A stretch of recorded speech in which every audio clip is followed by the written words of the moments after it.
comme ça quand on peut aller trop vite.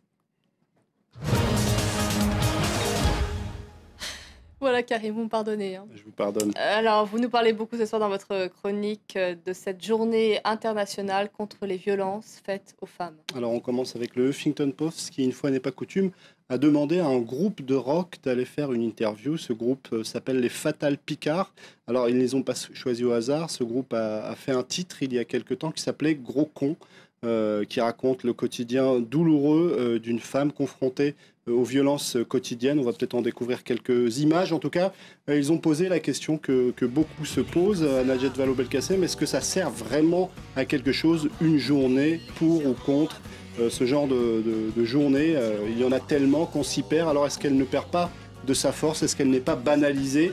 Elle explique tout simplement, Najat Vallaud-Belkacem, que cette date n'est qu'une invitation à agir. Évidemment, il faut aller au-delà de ça. Elle souligne aussi que les violences ne sont pas que physiques, elles sont souvent psychologiques.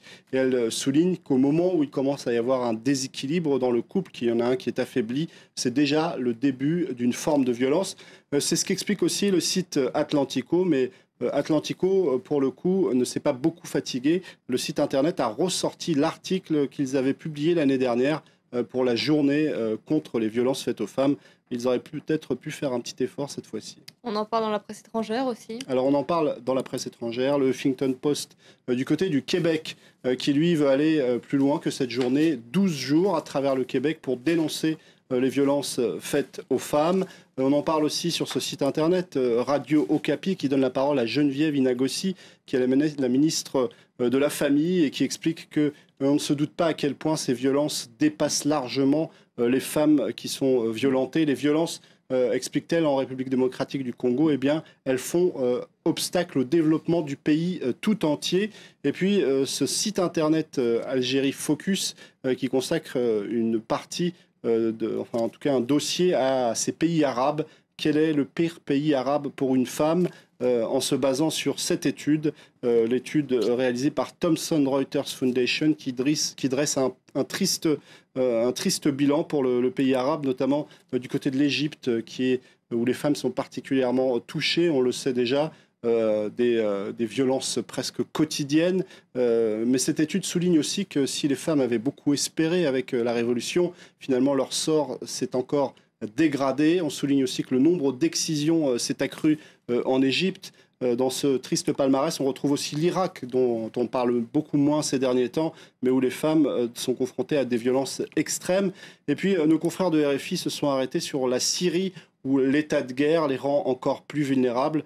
Cet article qui nous explique qu'elles ne se sentent même pas en sûreté dans les camps où elles ont pu trouver refuge. Elles demandent à l'ONU notamment qu'il y ait des tours de garde pour être protégées finalement.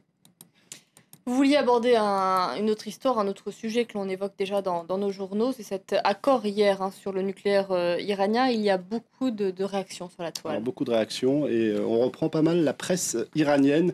Ici, c'est la Tribune de Genève qui fait un petit tour d'horizon des médias iraniens. Alors beaucoup du côté des médias réformateurs, comme ce site internet, s'arrête sur le succès du ministre des Affaires étrangères. On renvoie vers sa page Facebook qui est devenue un petit peu symbolique pour ce ministre à l'ère Facebook. Ils ne sont pas nombreux du côté de l'Iran. En tout cas, on souligne que son petit message, au moment où il explique que l'accord a été conclu, a reçu énormément de likes sur Facebook.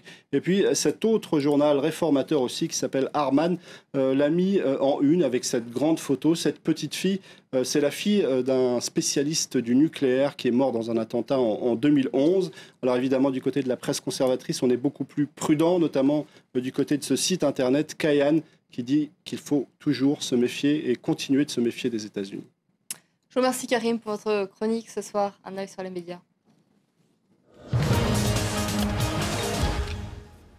Vous restez avec nous dans Paris Direct, un journal c'est dans une poignée de minutes.